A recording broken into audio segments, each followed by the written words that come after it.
All right, Shalom Akim. I would like to start off by giving our honor and glory to the Heavenly Father, Yahweh, by Hashem, Yahweh Shai, by Hashem, Kodash. I also want to give double honor to our apostles, the great millstone, Ruel, and peace and blessings to the house of David the elect. I was a high spirit way in Judah, the GMS Mississippi camp. And today I want to go into, basically not being offended in Yahweh Shai. All right? Because in this truth, your ego or whatever you want to call it, your pride is going to get attacked. All right. We lived in a society that allowed us to linger on in our own devices, our own mindset, without being subjected to guidelines, to rules, to laws that were contrary to our natural inclination. Okay. Then we came into this knowledge and we repented, but we still have dross within our souls. We still have character flaws, which exist as a result of going 20, 25, 30, 35 years of living in the flesh. And to live in the flesh doesn't only mean to, go off your libido or go off anger. No, live in the flesh just means also going off your own way of doing things. You were doing what thou wilt. And you in your mind, whether you admitted it or verbalized it, in your mind, your ways and your thought process was the Most High. You were a God in your own world.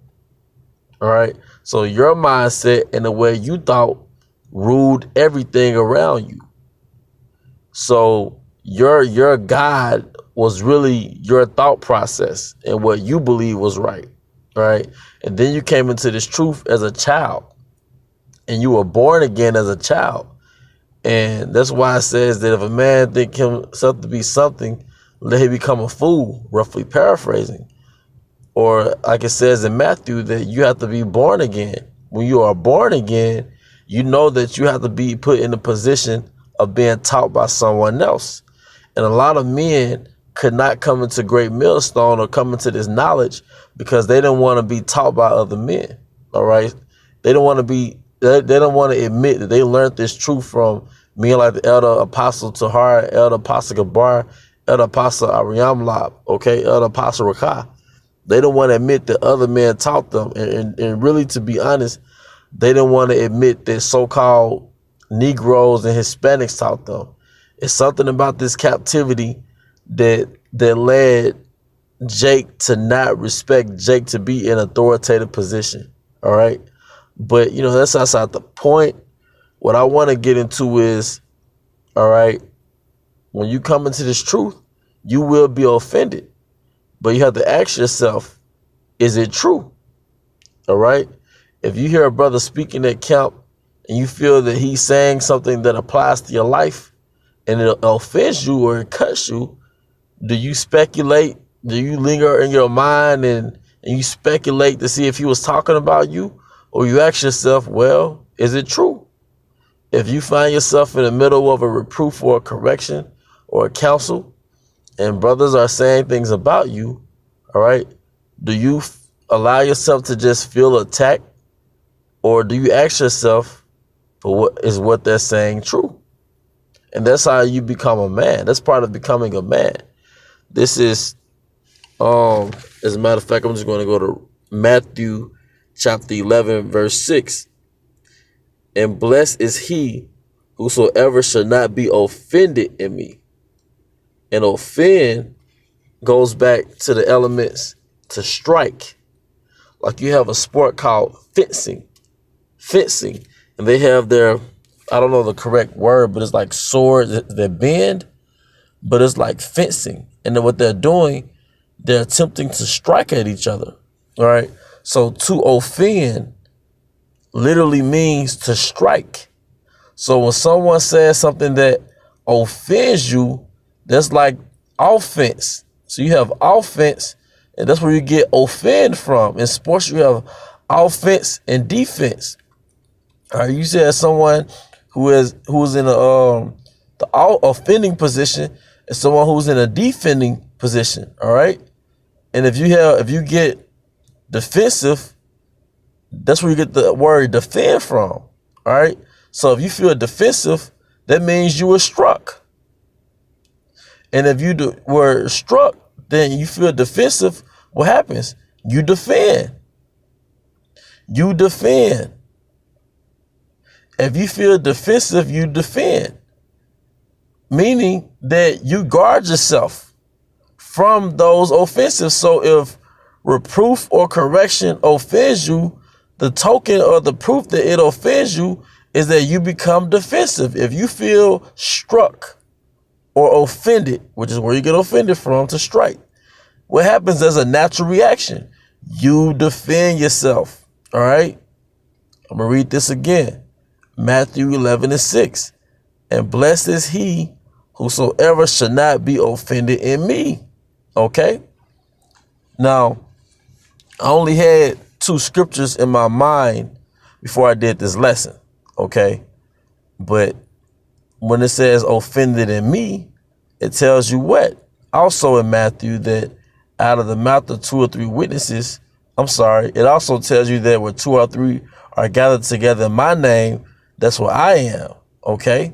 So if you find yourself at camp and a brother is teaching, or you're watching a video and an elder or a brother is saying something that applies to your life, or you watching a video and a brother is saying something that applies to your life, and you feel that he's talking about you, all right, you have to ask yourself, does this apply to me? Is this true? If you get directly reproved or corrected, you have to ask yourself, despite how I feel, my defensive nature, is what they saying true? Or what this person is saying true? And if it's true, take the correction, grow, and move on. Okay? Because only if you feel offended will you become defensive. And that's the very proof that you are offended. Okay?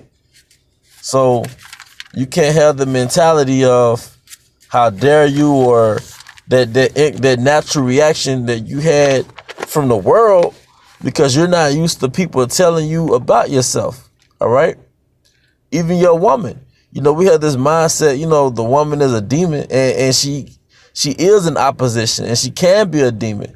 But even your woman or your offspring, they could tell you something that's true about yourself. But the reason why it's so hard, because you have you could have a conception about yourself that's really bigger than what it is. All right. You could perceive yourself to be bigger than what you really are.